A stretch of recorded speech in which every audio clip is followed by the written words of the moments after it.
¡pa!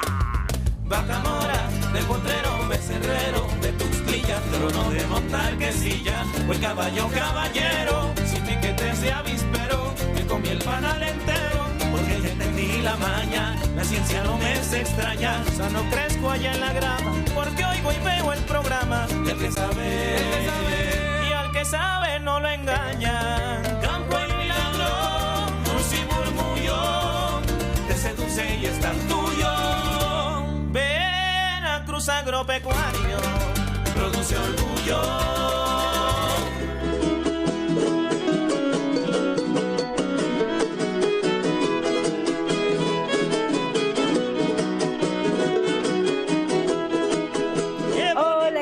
Bienvenidos, esto es Veracruz Agropecuario y a nombre de un gran equipo de trabajo que hace posible este programa, les saludamos con gusto y le invitamos a que se quede con nosotros. Gracias al ingeniero David, el jefe Moyo, le decimos aquí, quienes bien lo queremos, por ponernos este son jarocho que invariablemente nos conduce a la alegría y a la, digamos también, a la resignificación de nuestras tradiciones. A través de la cultura también mitigamos muchas problemáticas sociales y el son jarocho ha desempeñado un gran papel, sobre todo en la región sur de Veracruz, digo en todo el estado, pero de manera particular en el Sotavento. Así que con esta linda música de fondo, con estos jóvenes jaraneros, comienza esta emisión de Veracruz Agropecuario, hoy dedicado a un tema valiosísimo, no solo en nuestra región, sino a nivel global. Estaremos hablando de un informe que de manera reciente se dio a conocer sobre el estado de los árboles en el mundo. Para platicarnos al respecto se encuentra un buen amigo de este programa, el biólogo y maestro Orlik Gómez García, quien es gerente del Jardín Botánico Francisco Javier Clavijero, que pertenece al INECOL, ubicado aquí en Jalapa. En el tramo entre Jalapa y Coatepec está este santuario maravilloso, este bosque de niebla que le da marco a un lugar muy lindo en el que han trabajado por más de 40 años distinguidos investigadores, académicos y académicas también, y por supuesto un staff valiosísimo como son por ejemplo el equipo de jardineros que tienen este lugar muy lindo y desde el cual también se contribuyó a esta investigación internacional. Le decíamos, este trabajo que durante 5 años se realizó por investigadores de diferentes partes del mundo y se hizo un diagnóstico sobre el estado actual de los árboles. Entre los datos que arrojó de manera inicial es que 1 de cada 3 árboles están amenazados y en riesgo de extinción. Así que si usted desea conocer un poco más de este tema y sobre todo escuchar las propuestas que desde la ciencia se realizan para evitar pues este deterioro, imagínense qué gravedad cuando se extingue una especie y en el caso de un árbol que brinda tantos servicios ambientales a la sociedad, pues tendría que ser una tarea colectiva su defensa y conservación. Así que quédese con nosotros, disfrute de esta emisión y mientras le damos la bienvenida a Orlik aquí al estudio, escuchemos esta cápsula que realizamos con el sistema de datos de Red de Viveros. Adelante. Hola, yo soy Ixchel Ceseña Hernández. Mi papel como parte de la red de viveros pues es la sistematización de datos y el manejo de la página web, de las plataformas web que tiene la red de viveros. Toda la información que hemos visto hasta el momento, toda llega a una base de datos que hemos desarrollado para poder mantener el control y la administración de los datos que se van generando. De esta manera nosotros no solo tenemos un inventario, sino que podemos tener estadísticas, podemos generar estadísticas que aportan mucha información acerca del crecimiento de las plantas. Es decir, estamos aplicando los tratamientos adecuados, la planta está creciendo correctamente, qué plagas nos están atacando, que debemos poner atención en eso y qué tratamiento les estamos dando, cuáles son más efectivos, qué sustratos son más efectivos. Todo eso se va metiendo en esta base de datos en donde los usuarios podemos hacer consultas y de esta manera nosotros podemos mejorar cada vez más nuestros procesos. Y bueno, la importancia de una base de datos, además de todo lo que ya vimos, es también el cálculo de los costos. ¿Cuánto nos cuesta producir nuestras plantas? ¿Cuánto nos cuesta producir una planta en una maceta de un tamaño o de otro tamaño? ¿Cuánto nos cuesta el no tener un sistema de riego adecuado? ¿Cuánto nos ahorra el sí tenerlo? Todo esto nos ayuda a tener un mejor manejo financiero, a que nosotros utilicemos de mejor manera el recurso monetario, el espacio, los recursos materiales, etcétera. Y bueno, nosotros también queremos incidir en los demás viveros, no solo en los de la red, sino en todos aquel viverista que esté interesado, y por eso nosotros estamos compartiendo mucha información en nuestra página web que pueden visitar. Ahí tenemos una gran cantidad de recursos que pueden ustedes descargar. Tenemos fichas de propagación, o sea, para aquellos que están interesados en propagar una especie, ahí viene ya la receta de cómo hacerlo correctamente. Tenemos carteles para difusión, tenemos una gran cantidad de recursos que pues nosotros hemos desarrollado a lo largo de muchos años, justamente a partir de toda la experiencia que hemos generado, ¿no? También estamos ofreciendo un curso para viveristas, es para público en general, pero bueno, tiene foco en viveristas, gente que quiere producir planta, y es un curso de 5 semanas en línea con una práctica de campo presencial y que puede ser de mucha utilidad para todo aquel que esté interesado en que quiera aprender nuevas cosas, nuevas técnicas o mejorar su producción. Enhorabuena por el trabajo que realizan nuestros amigos de la red de viveros. La verdad es que nos encanta esta capacidad que han demostrado también para el monitoreo, para esta promoción también de conservación, y son un equipo de talentosos en este programa. Les tenemos mucho aprecio, admiración y agradecimiento, porque este trabajo que realizan personas como ellos eventualmente nos benefician a usted y a mí, y nos referimos a la importancia también de esta conciencia ambiental que nos encanta promover desde Veracruz Agropecuario. Y un lugar que también nos encanta y que entendemos que ahora mismo continuamos en una pandemia y que hay actividades que han tenido una pausa, pero que un tesoro natural como lo es el Jardín Botánico Francisco Javier Clavijero ha requerido de un trabajo permanente, insistimos, desde hace más de 40 años. Y este jardín botánico, que es emblemático, hoy está representado por un buen amigo de este programa, ya lo decíamos, está con nosotros el maestro en ciencias Orlik Gómez García, gerente del INECOL, un buen amigo de Veracruz Agropecuario, ya lo dije, y presidente de la Asociación Mexicana de Jardines Botánicos, ACE. Orlik, bienvenido, qué gusto saludarte, ¿cómo estás? Isela, muchas gracias, el gusto es mío estar nuevamente con ustedes. Oye, ¿cuántos años tiene el Jardín Botánico? Mira, el febrero del próximo año vamos a cumplir 45 años ya. 45 Así es. años. Es bien importante para nosotros. Wow. Es decir, por ahí de 1977. Concretamente el 17 de febrero de 1977 fue la fecha en que se abrió ya al público.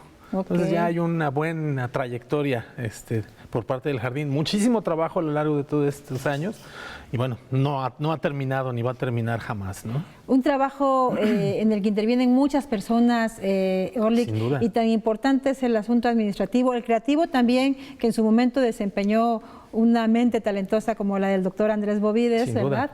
Y tan relevante el trabajo de académicos como de los jardineros. Por supuesto, por supuesto. Sí mencionar primeramente a los jardineros porque ellos son el alma del jardín botánico. Claro. Gracias a ellos vemos el jardín en esos arreglos tan hermosos que atraen a la gente, ¿no? Es un trabajo que se lo debemos a su labor diaria, cotidiana. Todos los días están al pie del cañón y sí un reconocimiento para ellos. Claro, para ellos no hay pausa, ¿no? No, fíjate que no, aún en pandemia han tenido que estar al pie del cañón, como digo, porque las plantas, al ser colecciones vivas, bueno, está dicho, son seres vivos, pues necesitan sus cuidados como seres vivos, ¿no? Claro. Desde, el riego sobre todo, ¿no? El riego, los deshierves, el control de plagas y enfermedades, pues ese es cotidiano. Sí, digo, por ¿no? supuesto. Pues un abrazo para todos ellos, Muchas nuestro gracias. reconocimiento, y a personajes también entrañables como Carlos Iglesias y muchos otros que han puesto alma, vida y corazón, como es tu caso, Orlik, también.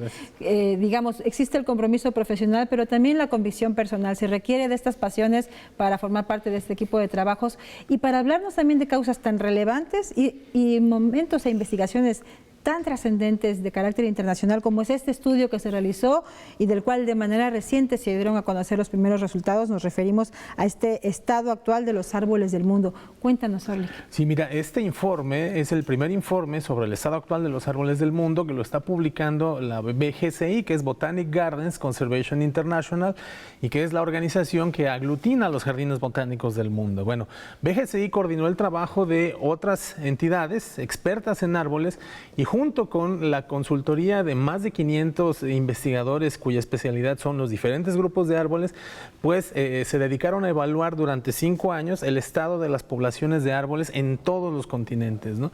Y bueno, ha sido un trabajo muy arduo, tanto de compilar la información que está publicada, compilar los datos que aún no están publicados pero que deben salir a la luz y finalmente sintetizarlos y producir conclusiones, ¿no? Tener estas conclusiones. Este informe está dando a conocer algunas cosas muy, muy concretas y muy pesadas, digamos, para toda la gente, ¿no? Y la principal es que de las casi 60.000 especies de árboles que existen en el mundo, 1/3 de ellas se encuentra bajo alguna amenaza, enfrente al riesgo de alguna amenaza, y eso quiere decir que por lo menos 1 de cada 3 especies de árboles que conocemos en el mundo, en todo el mundo, aclaro, está en riesgo, se encuentra amenazada. Exactamente, ahora ya sabemos que el 30% de las especies de los árboles están en peligro de extinción y al menos 142 especies de árboles están registradas como extintas. Ya extintas, así es, lo cual es lamentable porque bueno, hay amenazas muy concretas, la deforestación es una de ellas, ¿no? Y seguramente nos estamos refiriendo a especies que se han encontrado en islas, por ejemplo, que son muy vulnerables a la extinción de sus especies porque muchas veces son especies endémicas, solamente las vamos a encontrar en esos territorios, ¿no? Son muy pequeños, quizá ahí es donde está el mayor número de estas especies ya extintas. El gran Miguel León Portilla, el maestro León Portilla, hizo un poema que se llama ¿Qué pasa cuando se muere una lengua? ¿No? Exacto. Bien valdría la pena un poema. ¿Qué pasa cuando se extingue un árbol, no, Orlik? ¿Qué podría representar en términos ecológicos?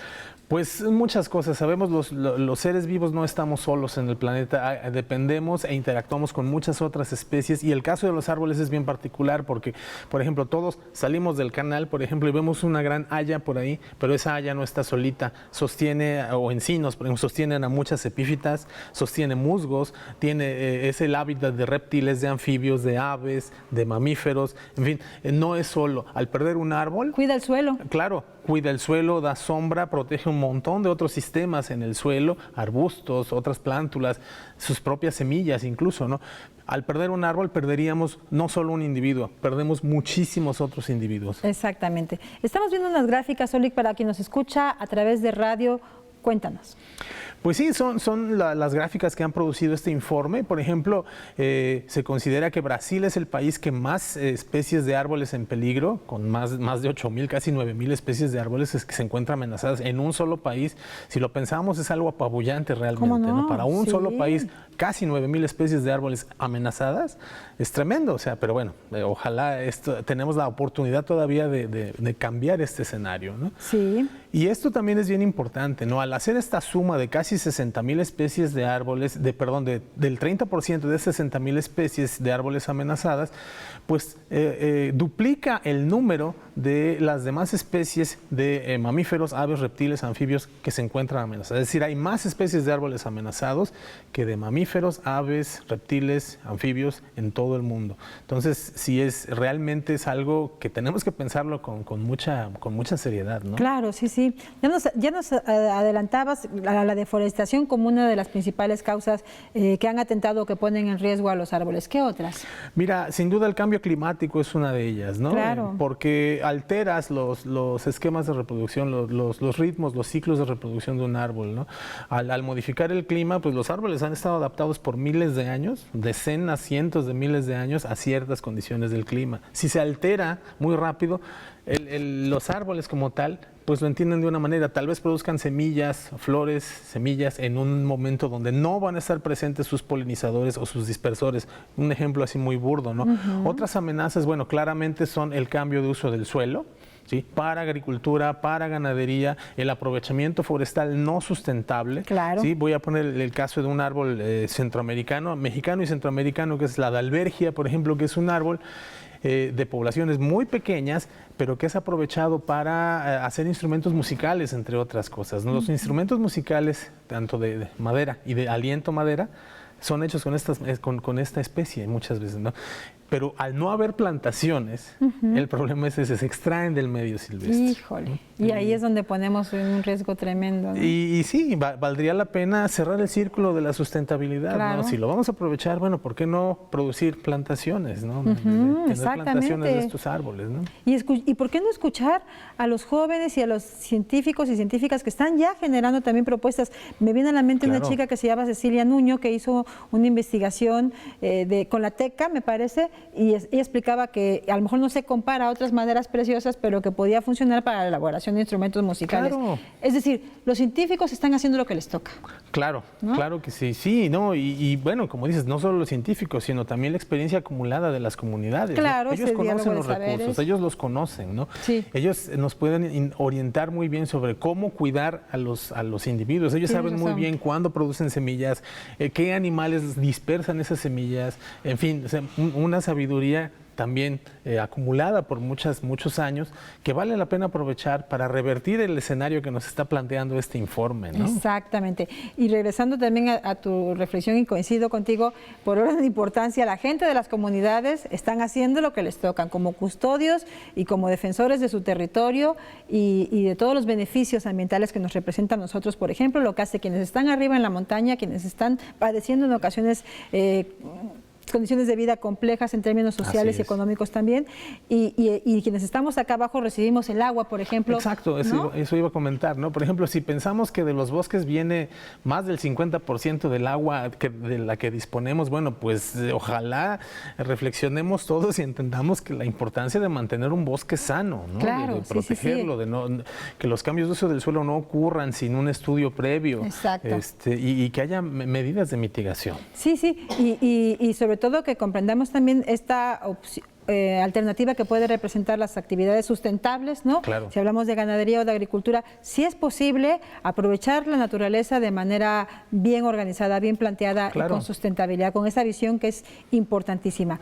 Ya decíamos, la gente de las comunidades hace lo que le toca, la comunidad académica también, necesitamos a los tomadores de decisiones también en este juego, en esta ecuación, que ellos conozcan los resultados de este trabajo tan importante en el que se realizó durante más de 5 años y en el que intervinieron aproximadamente 60 países, Orlik. Sí, así es, y de ellos 500 expertos en los diferentes grupos de árboles. Háblanos de la participación de México y Veracruz. Bueno, para México es el INECOL quien ha coordinado esta investigación.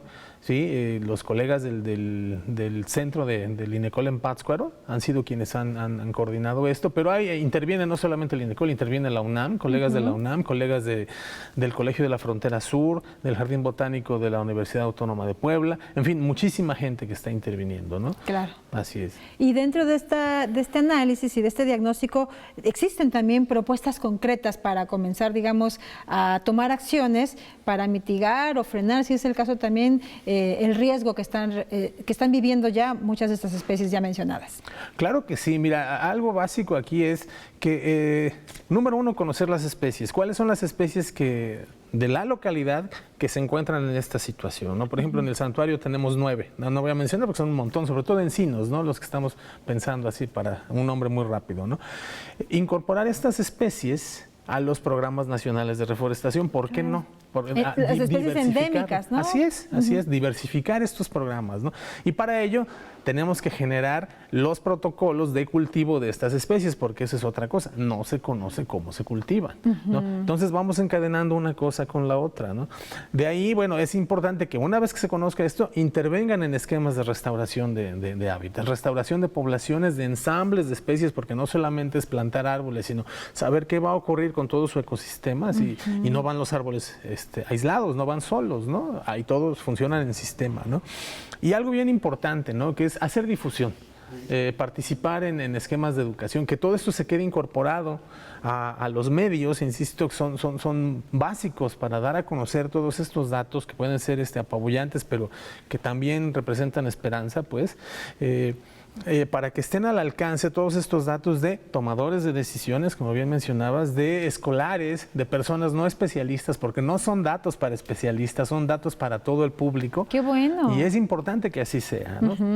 En fin, hay que también formar colecciones de especies que ya no puedan estar en su hábitat porque el hábitat ya desapareció. Y para eso están los jardines botánicos, claro, las áreas naturales protegidas, los bancos de semilla, entre otros, ¿no? Sí, ustedes han hecho un gran trabajo ahí en el INECOL y en el Jardín Botánico en este sentido. Recuérdanos cuáles colecciones tienen.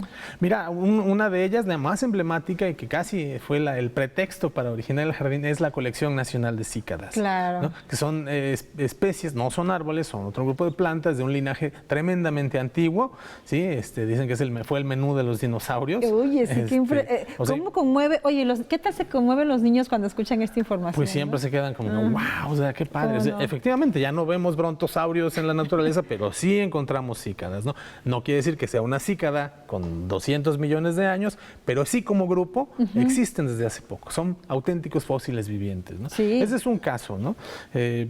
Otra colección también son los bambúes mexicanos, los bambúes nativos de México. Pensamos en bambú, pensamos en pandas, pensamos o en Sudamérica, pero no, en México hay una muy buena diversidad de especies de bambú, o sea, claro, y es necesario conocerlas, ¿no? Sí. Y así como esas, estamos tratando de formar nuevas colecciones nacionales, ¿no? Está muy bien, porque, exacto, digamos, para eso sirve un jardín botánico también, ¿no? Como claro, para, de alguna manera, resguardar esta riqueza genética también, que tiene un papel importantísimo. Así es, y en ese caso, por ejemplo, en el caso de árboles, se está trabajando dentro de un grupo, un consorcio, pues, que se esfuerza para conservar otros grupos de árboles, concretamente magnolias, encinos, por lo menos, ¿no? Junto con BGCI y otras instituciones nacionales y del extranjero también, ¿no? Entonces, sí es conocer, ahora sí, especies de grupos de magnolia y de encinos, que merezcan cuidados muy especiales, pues para que permanezcan como especie en este planeta, ¿no? Claro que sí. ¿Cuál es el siguiente paso, Oric? Después de que ya se da a conocer este informe, ¿qué sigue? ¿Qué viene? Bien, lo que yo decía es eso, incorporar las medidas que nos está indicando este informe a la vida real, a la acción, pasar a la acción. Aterrizarlo. Así es, ¿no? Decía yo, una propuesta sería que se incorporen muchas especies de estas que están en esos estatus de amenaza a los programas nacionales de reforestación, claro, ¿no? Para sería súper diversificarlos. oportuno. Así es, creo que es una oportunidad, ¿no? Y la segunda, bueno, yo lo pondría en ese orden de importancia, hacer mucha difusión y a incorporarlo a los esquemas de educación. No necesariamente para gente especialista, ¿no? Sino para todo el público. Sí. Así es. Ese es el gran reto. Necesitamos socializar la ciencia. Exactamente, que la gente se apropie de esto, ¿no? No se trata de que se queden entristecidos o abrumados con estos datos, ¿no? De que 1 de cada 3 árboles que vemos, porque en México pasa lo mismo, 1 de cada 3 especies de árboles está amenazada. No es para generar tristeza, sino para movernos a la acción, ¿no? Exacto. ¿Cómo vamos a defender, cómo vamos a proteger a estos árboles, ¿no? Sí. A estos árboles que nos brindan oxígeno, que nos brindan agua. Oxígeno, agua, hábitat para muchas especies, para nosotros, bueno, ya no digamos madera y otros recursos. Y ya sabemos, las plantas nos dan alimento, vestido, medicina. En fin, desde que nacemos hasta el día que morimos y después estamos en contacto con plantas. Eso, hay poemas al respecto, Así ¿verdad? Es. Exactamente. Oye, pues es fascinante esta información. Por supuesto que sabes que en Radio Televisión de Veracruz y en un programa con la vocación como la de Veracruz Agropecuario tienen un aliado. No, muchísimas gracias. Sabemos de ello y de veras son nuestros verdaderos aliados para dar a conocer este tipo de información. O sea, insisto, no se trata de dar datos fríos nada más, sino de tratar de que la gente lo entienda, de que lo entendamos todos un poco más, ¿no? Sí, y hay productos muy atractivos, ya veíamos algunos de ellos, estas gráficas también que son bastante digeribles y entendibles y que pueden contribuir a la conciencia a la cual todos necesitamos abrirnos. Claro. Para quien quiera más información, ¿qué tendrían que hacer? ¿Qué les sugieres? Mira, 2 cosas. Para aquellos que dominen el inglés, pueden consultar ese informe en la página de BGCI, así como tal, BGCI, y por ahí aparece el reporte, el informe del estado actual de los árboles del mundo. En inglés lo pueden bajar, no tiene ningún costo, es un documento, insisto, para todo el público, ¿no? Por supuesto que pueden escribirnos o consultarnos en las redes sociales del Instituto de Ecología, Ecología como tal, Instituto de Ecología AC, y del Jardín Botánico Francisco Javier Clavijero, como Jardín Botánico Clavijero, ahí estamos. O a los correos electrónicos, pongo a disposición el